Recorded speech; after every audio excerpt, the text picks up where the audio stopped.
In Houston, I'm John Herder. Tuesday, the 12th day of December. Great as always to have you along, everybody. From the Experts is a virtual networking opportunity flow accelerator helping leaders across industries connect very quickly in a brief, moderated, interactive show format. Yeah, it's like a TED Talk with interaction.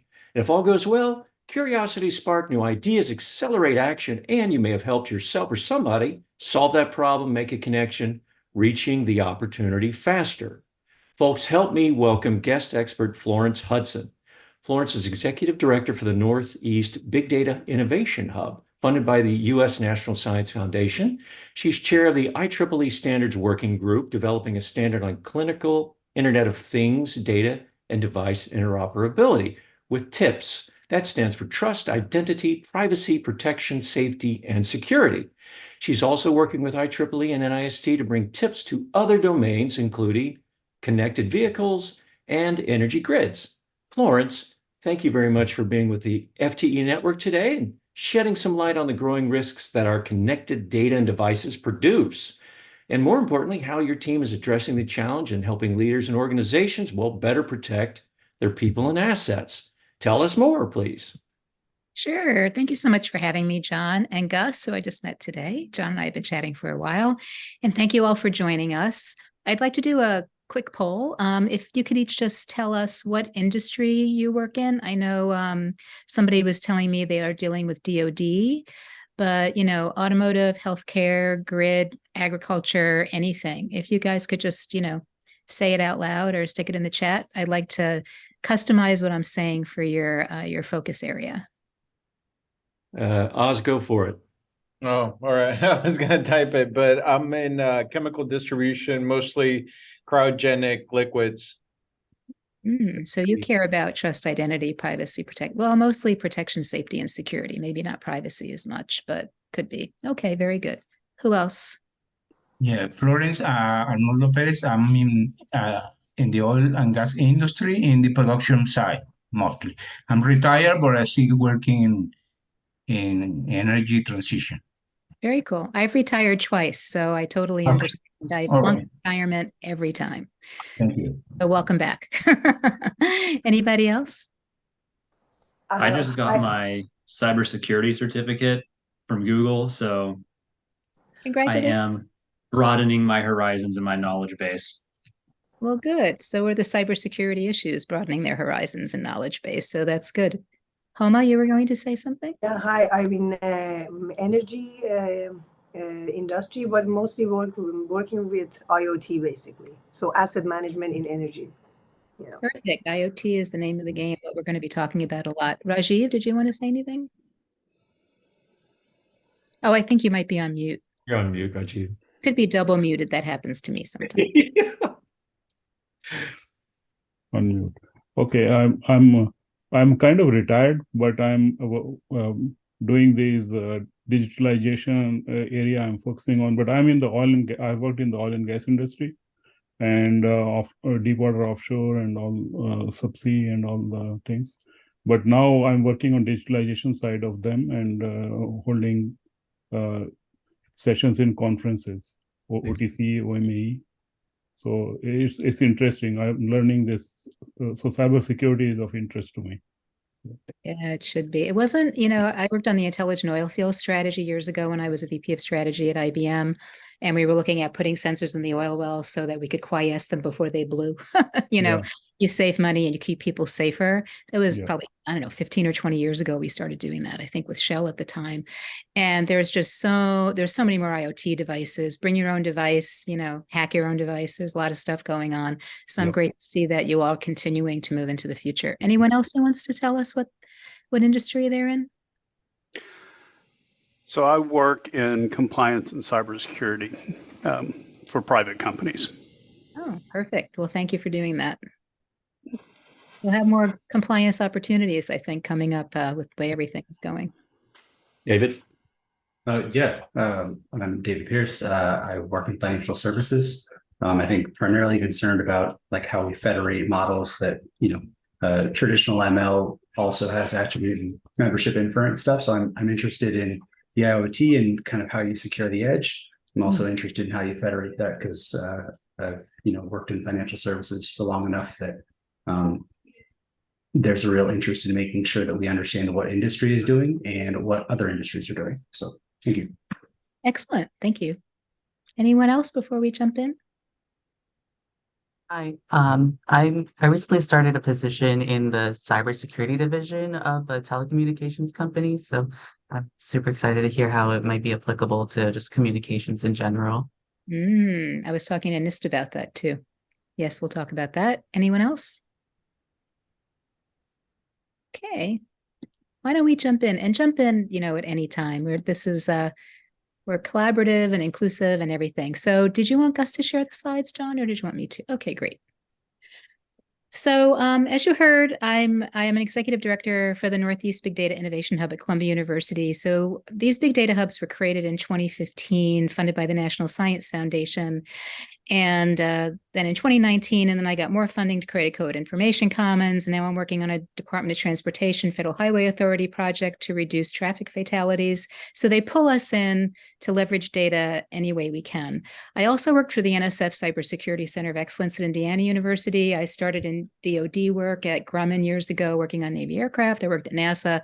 And I created a lot of the smarter planet, smart cities, smart buildings, smart grids, smart water, smart arc, smart this, smart that stuff when I was at IBM. So the Internet of Things space and cybersecurity are of the utmost importance. Now people talk about zero trust architecture like it's a new thing. Anybody who's ever worked with DoD knows it was always zero trust. That's the whole point. But now we're talking about it, which is good, And so what we're going to talk about is this new standards effort that we started when I was in 2015, when I was at IBM. I was actually ARM approached us, the guys who do the IP for the design of chips that go into healthcare devices and all sorts of devices and Samsung phones and things like that. And we talked about the need for end-to-end trust and security in this growing connected world, and nobody was worrying about it. Everybody worries about their little point, and we really needed end-to-end. So we started this idea of TIPPSS, and so now we have a standard draft. It passed its IEEE vote, and now we're going through comments. We're hoping it comes out next year. And when I presented this to NIST last year, they asked us if we could bring this across all the cyber physical systems. I said, absolutely, that's what we want to do. But I want to get the first standard out the door so we know what the it is, and then we can customize it. Kind of like if any of you are geeks, and some of you are, especially telco people, 802.11, they created the base standard for Wi-Fi, and then it's exploded and it became many octopuses. It's almost like a blockchain that went wild. And so that's what we're looking to do with TIPPSS, is start with clinical Internet of Things, because if you hack those, you can immediately kill a human. Then we want to go to autonomous vehicles, because if you hack those, you can quickly kill a human. And the energy grid, they've had synchrophaser units and things they haven't touched for years, but now with new decentralized and distributed energy, a lot of opportunities and a lot more attack vectors. So we plan on taking this kind of across everything and working with NIST and IEEE. And we look at it as the next turn of the crank beyond CIA. CIA is still important, which is confidentiality, integrity, and availability. Some of you people are probably clocking with me. If not, you can ignore that part.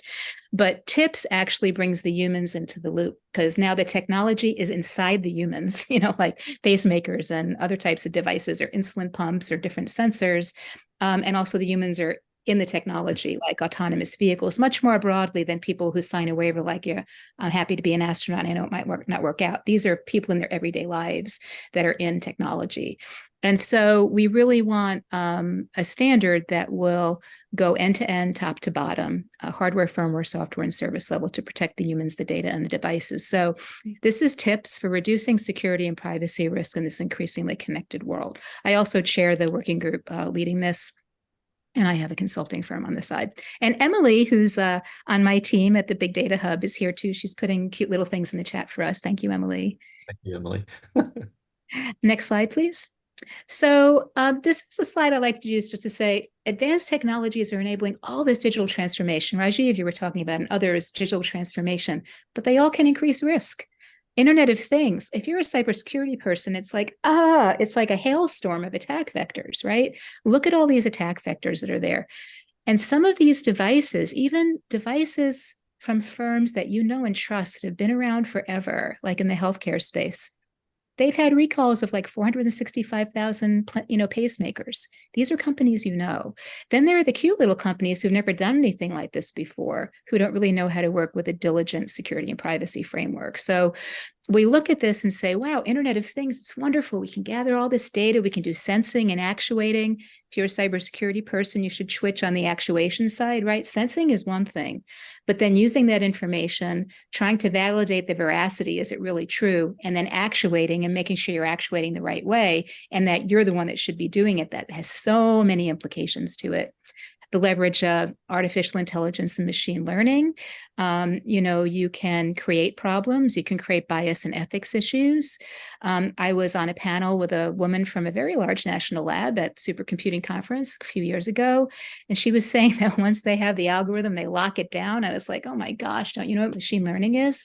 And so it's interesting, but she lives in a world with like a beamline or, working at an atomic level where things don't change that. Once they figure it out, they want to keep using that. But if you're talking about humans and devices in the wild, you really need to be using the machine learning. You need to be learning, what's changing. Augmented reality, virtual reality, extended reality, non-reality, whatever. There's a lot we have to worry about there. And I think about, using VR and AR for, healthcare opportunities and, maybe in rural communities. And gosh, how are they going to hack that stuff? There's phishing and vishing, and I heard there's quishing now. If you heard of quishing, but that's when they use a QR code to hack you. So there are all these opportunities that can happen, but all this technology can actually help us if we use it well. Blockchain. I'm actually on the board for blockchain and healthcare today, but I always say, they're all hackable. So make sure you architect it correctly. I'm a virtual private, like a VPN blockchain type of girl. Private protected, but it allows you to help people share data when they don't have a central authority. That could be very valuable. I was actually consulting with a country, and they were talking about, not this one, but I can't tell you which one, and they wanted to help their departments work across their data silos, and they don't share. I'm like, oh, I've heard of that before. And so they want to leverage distributed ledger technology to enable the sharing where they don't have a centralized authority and they don't have to wait for the government to reorganize itself for the next 20 years. And so those are opportunities, and they can create a private permission blockchain. So you have to know how to use these technologies. And one of the things we talk about is responsible data science, responsible AI, trustworthy AI, trustworthy systems, zero trust architectures, as you know. So there's a lot going into what can I trust? Who can I trust? Unfortunately, what I say, the new acronym is ABS, always be suspicious. These days, you really have to be suspicious with people, things, devices, calls, software, anything, that's happening. But we want to take advantage of these technologies to do good. So if you want to go to the next slide, this actually came out of an NSF Future Wireless Cities workshop I did in 2016. This was quite a while ago now, but it shows like the broad range of opportunities that we have to leverage these devices and enable a connected system of systems, which I'm an aerospace engineer by training. So we think at that level, the whole plane has to work together. It can't be, this is the perfect tail if it doesn't work with the wing. And that's how you have to really look at this, is what is the system of systems and how does everything work together to leverage data to improve operations, energy use, efficiency, safety, quality of life, the environment and citizen experience, all these opportunities. And there are different ideas on how this will be done. I'm a mesh networks type of girl. So, all these things can be connected in a mesh. They could be different. There's 4G, 5G, 6G, 7G. I just spoke at the IEEE Future Wireless Network Forum, I think it was called. So I think we're up to 7G now in the discussions. And you have all these opportunities on the left. There could be with vehicles, vehicle to vehicle communication, vehicle to infrastructure communication. The bridge is going up, the bridge is going down, vehicle to human. Maybe it can tell if, your defibrillator is going off and something else is going on.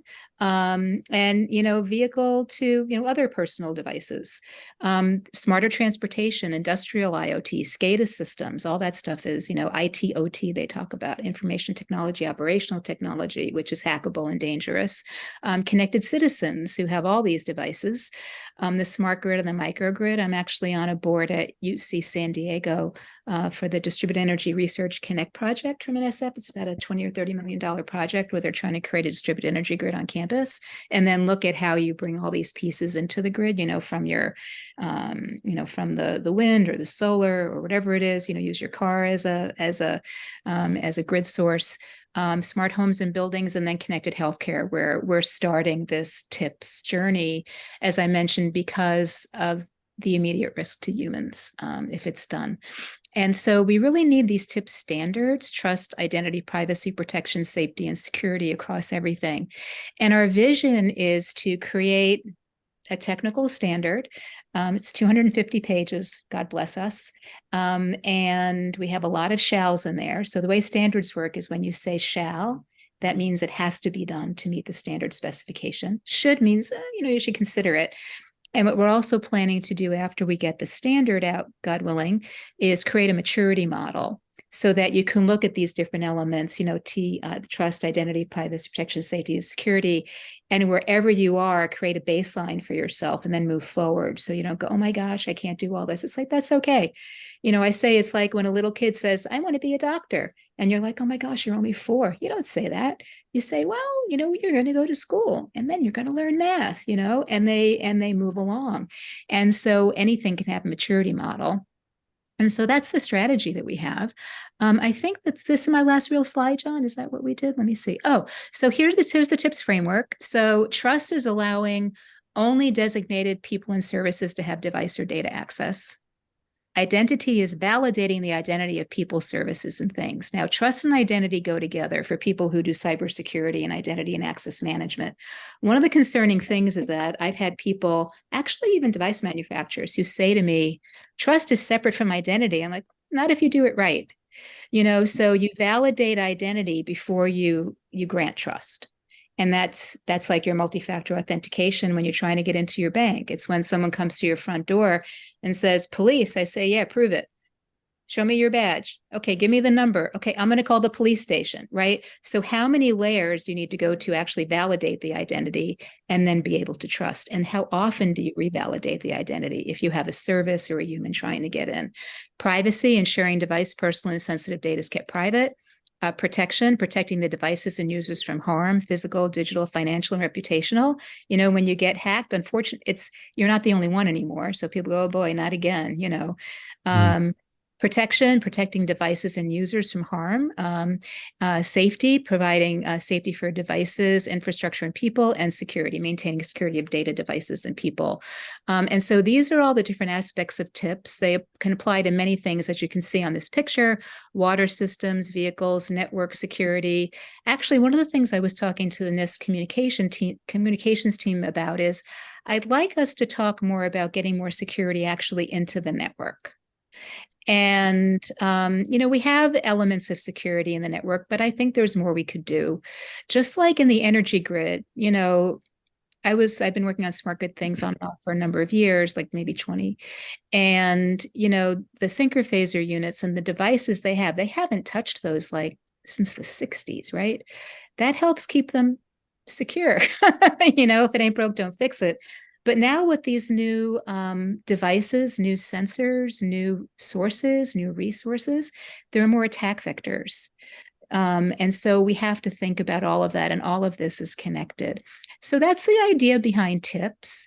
And we're looking at bringing it across all domains. What I always suggest for each of these, and we started in clinical IoT. I spoke about this at an IEEE meeting in Berlin in December 2019 before the world shut down. So we're going to go back on the autonomous vehicles folks. I'm already speaking to the IEEE grid people, smart grid people on that. And then we had a meeting with IEEE and decentralized clinical trial teams, and they're going to start a TIPPSS effort. So what I suggest in each of these is create a picture of what does your use case look like, and where are the attack vectors, and where are you worried? about potential risk from trust, identity, privacy, protection, safety, or security standpoints. And then that will get you started on thinking how you can do this. If any of you are interested in working with IEEE and creating, a working group to apply TIPPSS in your domain, I'm happy to help you with that, because I'll be kind of the TIPPSS leader, I guess, in a way, since this is my fault that we're doing this. And so, I'm happy to work with you on that. We're creating a new decentralized clinical trials one, and then we'll be doing grid and probably vehicles. So I'd be happy to chat with any of you about that now or later. Like, let it sink in, connect with me on LinkedIn. I hope to be around for another, 40 years. So you should be able to find me. Awesome.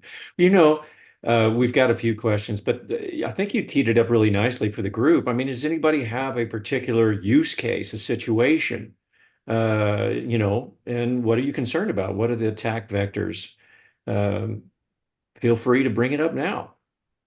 Anybody have something that they had a question, or a question from Florence based on what you heard?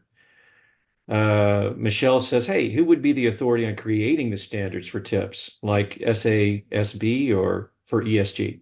So we're working with IEEE. I don't know if you're familiar with them. Okay, we're the geeks. So IEEE is the Institute for Electrical and Electronic Engineers. Have you ever heard of the Wi-Fi standard? Ever heard somebody say 802.11 to you? Have you ever seen that anywhere? No, but I'm going to be working on a CISO search. So that's why I was wondering where kind of get a sense of who the authorities are in the space. Okay, so IEEE is an international standards organization. We have about 400,000 people in it, I think. These are geeks for good, I call us. They don't call themselves that. But I was too young, it wasn't me. But they created the wireless standard, which is now known as 802.11. Gosh, how many, maybe 20 years ago. And it's a base standard, and it's what allows you to use Wi-Fi wherever you go. And so we create standards that work with anything that's electrical and electronic, which is basically anything that isn't just a plain piece of wood anymore. And so IEEE is leading this effort. I brought Underwriters Laboratories into it. So when I was a little girl, I used to crawl around looking for the UL tag on electric cords because I knew it meant they were safer. And so when we started this effort, I asked to pull UL in. And so this is actually the first standards effort being jointly developed from the beginning between IEEE and UL. The way standards organizations work is they usually hunker down and create it like this, and then they throw it over the transom and say, here you go. And then it'll be accepted by other organizations like ISO, IEC, so IETF. So we're already communicating with these other standards organizations saying, it's coming. And we have IEEE and UL together. And so you're doing a CISO search, and what industry are you in? In hospitality. I'm an executive recruiter. Oh, you're a recruiter. Yes. Oh. So executive recruiter. And so we'll be doing a CISO search on behalf of a big resort chain. Oh, very interesting. So, yeah, you can look for cybersecurity people, people that are trained by the SANS Institute, SANS. You might want to look at that. There's I'm a little dyslexic. Is it a CSSP? See, I'm always bad at that. I flip a letter. Oh yeah, Stephen, you would know, right? Jesser. On mute. Okay. Yeah, TSSP is what you're looking for CISO. Also, someone who's done CISO certification, but it's always good to have the ISO and ISO certifications and NIST. Sorry, NIST? NIST, N-I-S-T. Yeah. Okay. And so if you're on LinkedIn looking for people, if they have any of those certifications, they're usually posted. Fantastic. As far as they're familiar with the standard, and forgive me for being this candid, right? But I've got friends at PNNL who are really interested in how they adjust the scope of what they look for. And Stephen, I don't mean to come off as hostile, so forgive me. Not at all. But that familiarity with the security standard or with PCI and why PCI exists, right, doesn't mean that you have an understanding of why that standard is out of date, right? We moved from I can't remember the name now either. But like there was a whole hullabaloo about whether or not AES 192 is correct here lately, and it doesn't make sense from a math perspective, right? But it doesn't mean that like that there are not novel things that come up. My point is more that as we get into like how we secure models that have training data which can be like pulled out, I am interested in, candidly, Florence and you, Stephen, and anybody else on the call, how you bridge the gap between what has traditionally been the role of a CISO and the understanding of how you do monitoring of a latent space to make sure that like, you know, your language models are doing what they're supposed to be doing. Okay, Yeah. I would just want to finish Michelle's question, just one Please do. thing. Yeah, no, forgive me, Michelle. Oh, I'm that's sorry. okay. So she didn't know what NIST was, and I just want to be polite. You know, coming from DoD land, where I used acronyms way too much in IBM, I try to spell them out for people when they don't know, because I always hated that. So, Michelle, NIST is the National Institute of Standards and Technology. And so NIST gets involved in not just the standards, and they have like a cybersecurity framework is kind of what Stephen is talking about. So you have to know about the 800, 207, or I don't know, I get their numbers confused. So they have a bunch of things like that. They also do testing, which is very interesting. So there's a NIST lab like in Gaithersburg where they do real testing of like automotive stuff and all sorts of things. So NIST is, if they don't know about the NIST cybersecurity framework, they're not real, these humans. Right. Okay. Fantastic. Thank you. That's very helpful, everyone. Yes, if you say NIST to them and they say what, then you know that's the wrong person. Got it. Thank you.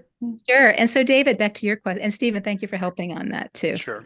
And so, David, back to your question. It sounds like you want to focus on LLMs. I wasn't really talking about LLMs. Not necessarily, but Ian, I didn't mean to interrupt either. I just, the new paradigm of like IoT, right? And I say IoT from experience in insurance, right?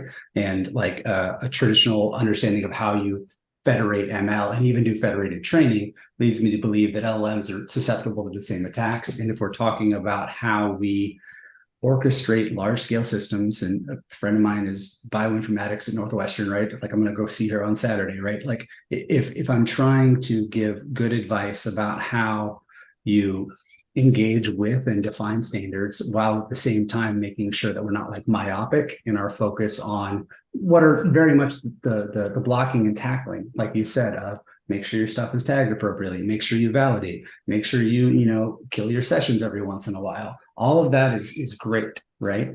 But I am interested in how you guys are defining some of the standards around how we, for instance, from a privacy perspective, I have, if a language model has been trained on data, you can have it reproduce parts of its corpus, right? How do you make sure that that layer has been destroyed in such a way that it's no longer reproducible? And I've testing, obviously, veracity testing. So let me go back to the beginning. And then no, forgive me. I don't mean to jump ahead. Sorry. No, you're not. What? Did someone say Florence? So, yeah. So let me just go back to the standard I'm developing right now. So you brought up a lot of different things. So this is like going into a grocery store and saying, I want to eat. What is everything? But what you really have to do in a standards, you have to be very specific about what you're trying to address, or you're just boiling the ocean and then someone's going to say, but all I wanted you to do was warm up the air. It's just too broad.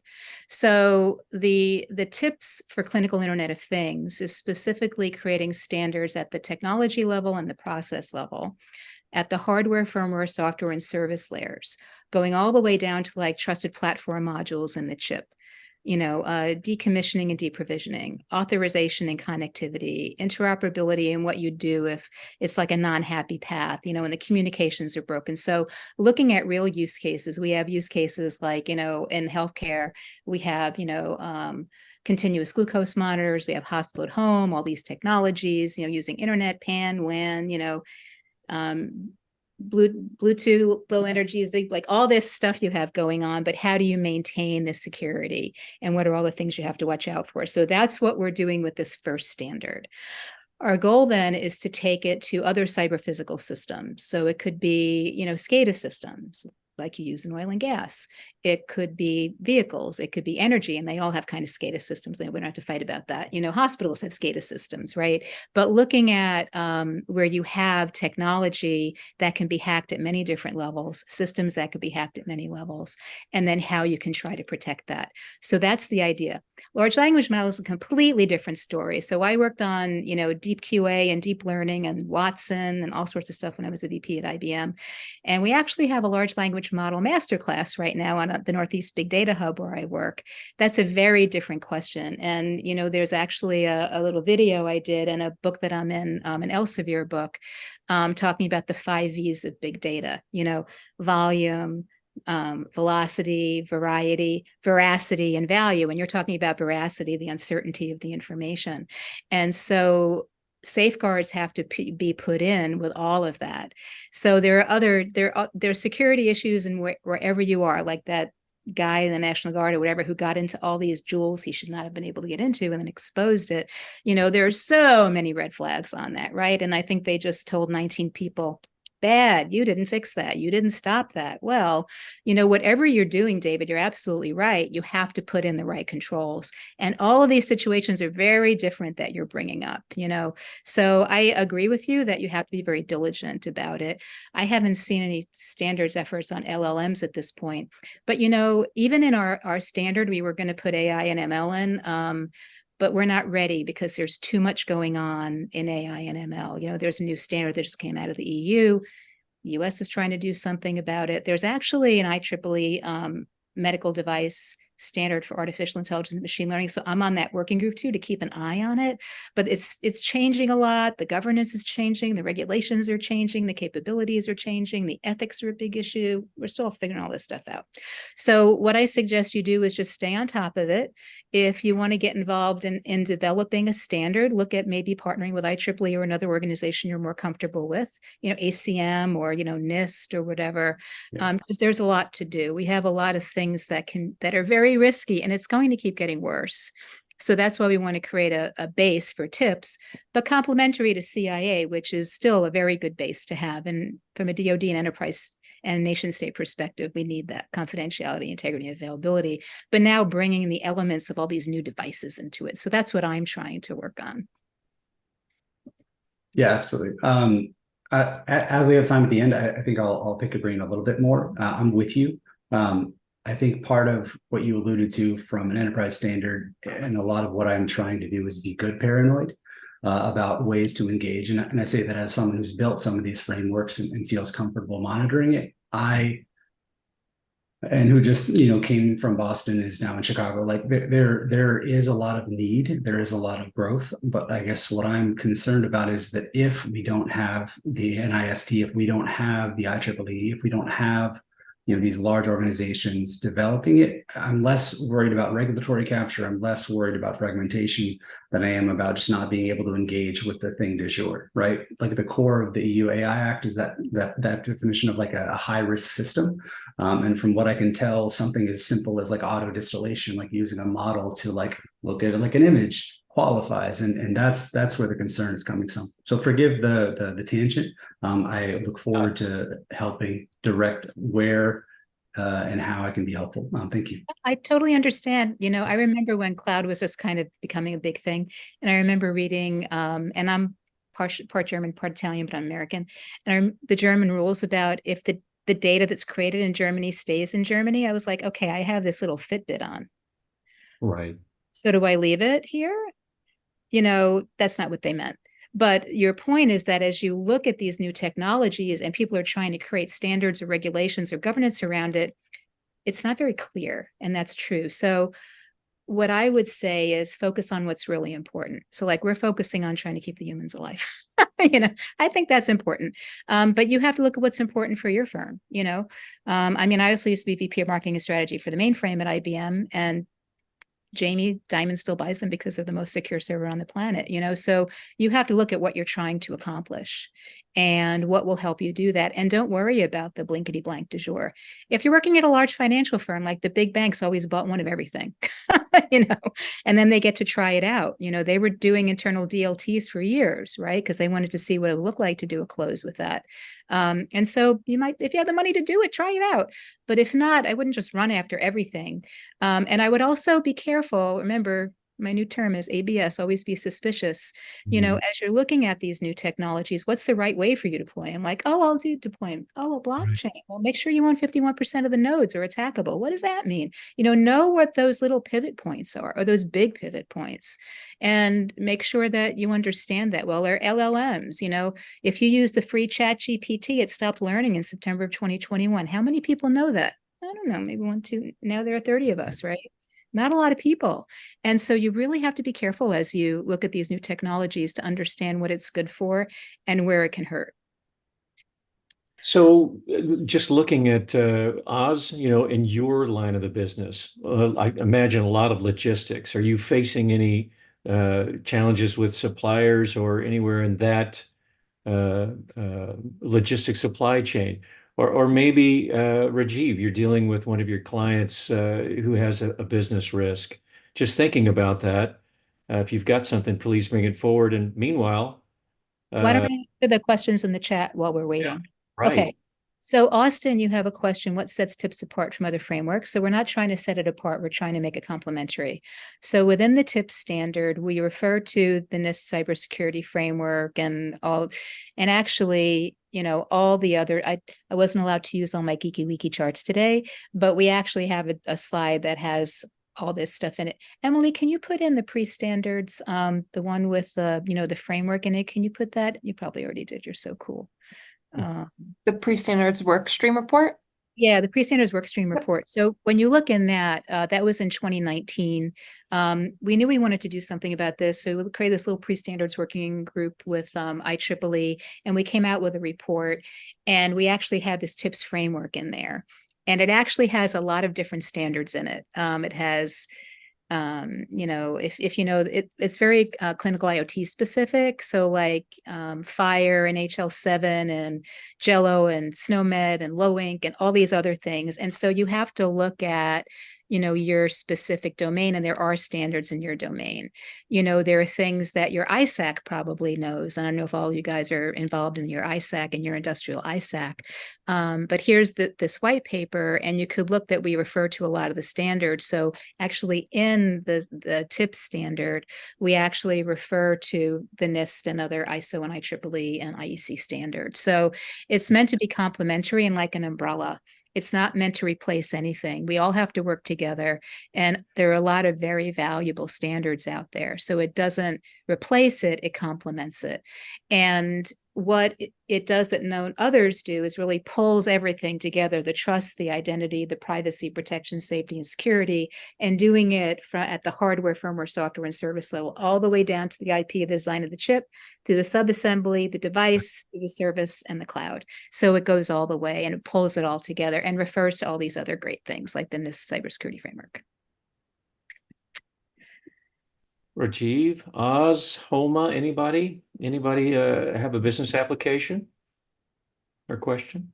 Hey, John, no, and I'm not in IT, and most of the things that you talked about kind of flew over my head, but we do have a business application in which we utilize third-party carriers to handle some of our freight. And one of the things that we're trying to connect is create a portal in which we can transmit information from our system into their systems. And there's always our IT corporate folks that just basically say no to everything. So that's been a challenge, is letting others, such as contractors, input information into our system and kind of have that information flow readily available.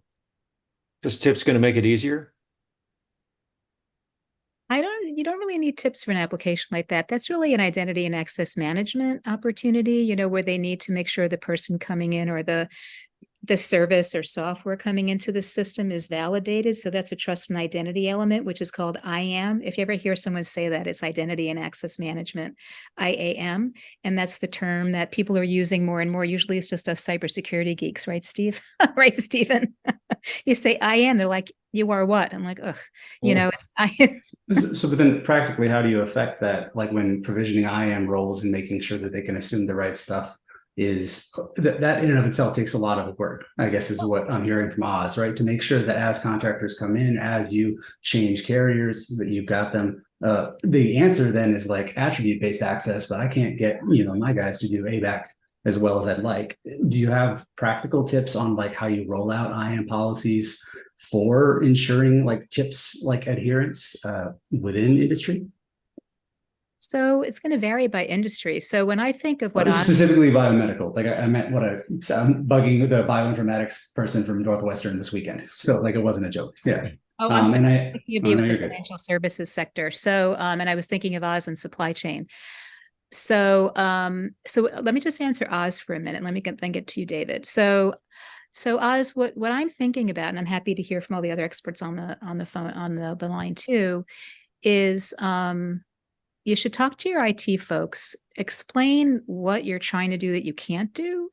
If what you're saying is it's too hard for them to get into the system, you know what I would say? Good job.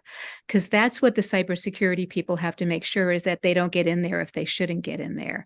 And it could have been that they got in there and then they left the company and they're really mad at that company and you're still letting them in. That would be a big problem. So there's insider threat, there's, external threats. And you really want them to be diligent. Remember when multi-factor authentication came out and we were like, oh my gosh, this is such a pain in the neck. They were like, thank God, maybe now I'll get to save my money and somebody won't take it on me, right? So you realize that this really is protecting you. And so that's the idea, the cultural idea we have is that we want to keep adding more protections. And now, so when I say, did you know that 465,000 pacemakers were recalled in 2019? Really? Why? Oh, well, they were hackable within 50 feet and low skill level. Really? Yeah. So like when you're in a movie theater, how many people are within 50 feet of you? Oh God, a lot. How many do you know you can trust? Maybe my wife, maybe not, so there's a lot of risk out there. And so people are becoming more and more aware of that. Trust is becoming a bigger word for a lot of people. Can you trust people? Can you trust devices? Can you trust phone calls? Can you trust anything? So if they're stopping people from getting in, I'd say they're doing a good job. Now you need to give them a way to get in that works. If what you're saying is, they're currently in China when they're trying to get in and there's a firewall and they can't get into the system, that's a different question. And then you have to figure out how to tunnel through that or just don't use Gmail or whatever. Like there are different ways. My students, they go back to China, to go home and they can't get into our Gmail system. So there are, countries put up things like that too. So it's every question is very specific. You really have to look at the context of the question and what the business issue is you're trying to resolve and what the technical alternatives are. I feel like, in this new world where technology is touching each of us, I feel like you need like a digital Sherpa, like somebody to kind of like carry your backpack and kind of get you over the hump, I've actually been thinking about that in connected hospitals with the more and more you have all this technology and there are these people that may not be very digitally literate and they're like, but I need my insulin. Why isn't this working? What is this password? Like, I don't know what just happened. Like we used to have candy stripers in the old days. I don't know if any of you are old enough to remember that. They would walk around, they had little red and white, dresses on and they would give out books. Right. But we need digital candy stripers. We need people helping people because the technology is difficult, but then also trying to simplify the technology and protect people with it, which is really what the TIPPSS standard is about. AI attendant, right? And so, there's so many, whether you're in whatever business you're in, how do we prioritize? Who gets priority here from the standards bodies on all these different applications? No, it's whoever wants to come forward and help create a standard. They don't stop it, but there have to be people who know what they're doing that want to lead it. So this has been bothering me, this TIPPSS thing, for like 10 or 12 years. So I said, I think we should do something about it. And, when I would bring it up to people, if you're in the business, they're like, I'm in. That's why when we created this, I said, let's create this standard. They said, how many people? I said, maybe 25. I don't know if I invite my best friends. There are over 250 people in this working group from 6 continents and 22 countries. Because if you're in connected healthcare, this is a problem. All these devices are hackable. And it's not just the ones that have the old Windows 7. That's what people say. That's not what I'm talking about. I'm talking about all these wearables and the things you carry around, and, the thing that connects to your grandmother's pacemaker that, connects to the hospital, all this stuff, hospital at home, which is becoming more and more because there are too many humans because they're living too long and the hospitals can't hit. So, you're set up at home with all your devices and everything. How do you keep that secure? So there's no limit. We just need smart people who want to help lead it, because it's all on a volunteer basis. You don't get paid to create a standard. Right. What about timeline? When this, who knows, right? How long is it going to take before we actually start seeing these standards out there? Well, having, been in the microelectronics business when I was at IBM, we have what we call the design in time. So you have to design it into the system or the technology first. Then it takes a while for it to be deployed and tested and manufactured and out in the world. So we're hoping, we started developing this standard in 2019, and it's very big scope, as you saw. So it took us a while to hear and 250 people were like, oh my gosh, how are we going to organize ourselves to get this done? So we broke up into subgroups, and then, we've gotten it to a good place. Thank God. We had subgroup leaders. So we have a number of leaders that bring their expertise with them, like, DIDs, like, decentralized identifier people or privacy people that know GDPR well. And so it's been like 4 years. And so now it went through its first ballot, and it's doing well. Now we're resolving some comments and hoping it gets out the door next year. It's a very big document. There's a lot of stuff in it. It's very technical. It has a lot of implications. So it takes a while to get through the system. We're hoping that, God willing, it gets through for next year, and then we can create some new ones too. Right. Any last questions? I can see that Arnaldo has one there. It's about experience with the effectivity of phishing for employees in an organization. I'm not sure what experience you have there, Florence. Yeah, well, I know that AI makes it easier to do phishing, Right. which bothers me just so much. Exactly. Yeah, it's like make America dumb again. It takes advantage of us, and people think that AI is smarter than they are, which is Right. true. Well, it can be true if that's what you think. If that's what you think, then it will be smarter than you are, because you won't learn anything. You'll just listen to the AI. But I would suggest you don't do that. Because So- it's an auto-regressive model that's just thinking about the next word. Yeah. And so Any last questions for Florence before we get her last word? Florence, any last thoughts as we close out the session about connecting, or anything else that you've shared so far today? No, it was great meeting all of you.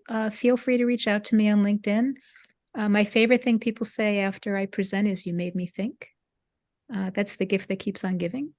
And so keep thinking. If you think of something, feel free to connect with me on LinkedIn. If you want to help create a new standard, we're setting up the group for decentralized clinical trials right now.